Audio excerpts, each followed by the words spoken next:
ସମସ୍ତେ ଭଲ ଅଛ? ହଉ ତାହେଲେ ଆଜି ଆମେ ବିଭିନ୍ନ ପନିପରିବାକୁ ଚିହ୍ନିବା, ମନେ ରଖିବା ଆଉ ତାକୁ ମନେ ପକେଇକି ଚିତ୍ର କରିବା ତ? ହଉ ପିଲେ ଦେଖିଲେ ଏଇଟା କଣ? ଟମାଟୋ ରଙ୍ଗ କଣ? ଟମାଟୋ ଖାଅ ସମସ୍ତେ?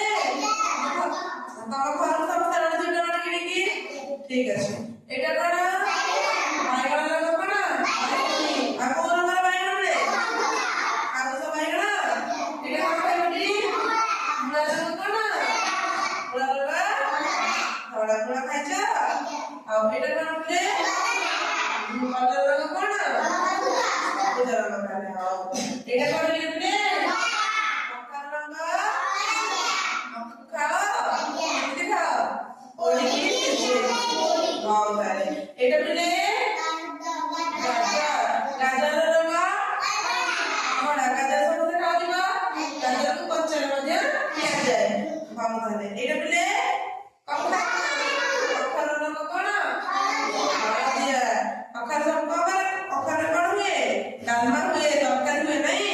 ଏଇଟା ପିଲେ? ସଜନା ଛୁଇଁ ଖାଅ ସମସ୍ତେ? ହଉ ତାହେଲେ ରଙ୍ଗ ଏଇଟା ପିଲେ? ଜହ୍ନି ସମୟରେ ଜହ୍ନି ଖାଉଛ? ହଉ ତାହେଲେ ସମସ୍ତେ ଜହ୍ନି ଖାଅ? ଜହ୍ନି ରଙ୍ଗ କଣ? ସବୁଜ। ଏମିତି ସବୁ ବିଭିନ୍ନ ପନିପରିବାକୁ ଚିହ୍ନିଲ, ମନେ ରଖିଲ। ଏବେ ମୁଁ ଦେବି ତମକୁ ପେପର, ତମେ ସବୁ କଣ କରିବ? ଚିତ୍ର କରିକି ଲେଖିବ ମନେ ପକେଇକି। ନିଅ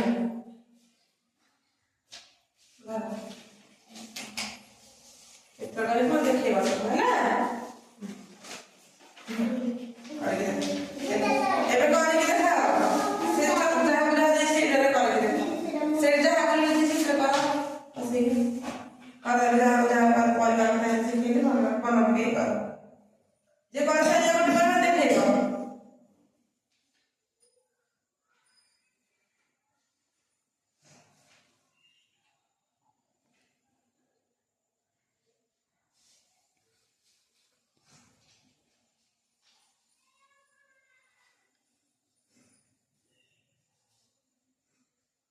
କରିସାରିଲା ଗୋଟେ ଦେଖେଇବ ହେଲା। କରିଦେଲ? ଏଇଟା କଣ କରୁଛ ତମେ? ହଁ ବଢିଆ ହେଇଛି। ହଉ ଆଉ ଭଲ। କି ଆଉ ତମେ କରିଦେଇଛ? ତମେ କଣ କରୁଛ? ବାଇଗଣ ଏଇଟା କଣ କରୁଛ? କଲରା କରିଛ? Very good. ତମେ ଦେଖ ତ ବାଇଗଣ ବଢିଆ ହେଇଛି ନାଇଁ? ଭଲ ହେଇଛି ନା ନାଇଁ? ବଢିଆ ହେଇଛି। Very good. ଏଇଟା କଣ କରୁଛନ୍ତି? କଖାରୁ କରିଛନ୍ତି। ଦେଖ କଖାରୁଟା କଖାରୁ କେମିତି ହେଇଛି? କଖାରୁ ଦେଖ ସ୍ମିତା କେମିତି ହେଇଛି? ବଢିଆ ହେଇଛି। Very good. ଦେଖି ତମେ କଣ କଲ? ଗାଜର ବ୍ୟୁଟିଫୁଲ ହେଇଛି। ଗାଜର ବହୁତ ସୁନ୍ଦର ହେଇଛି ନା? ହଉ ନିଅ। ଦେଖି ଆଉ କଣ କଲ? ତମେ କଣ କଲ? ବାଇଗଣ କରିଛ? ଦେଖ ତମ ବାଇଗଣ ଭଲ ହେଇଛି। ହଉ ତାପରେ ଦେଖି ଆଉ ଏଇଟା କଣ କରୁଛ? ଏଇଟା କଣ? ମୂଳା। ଏଇଟା କଣ କରୁଛ?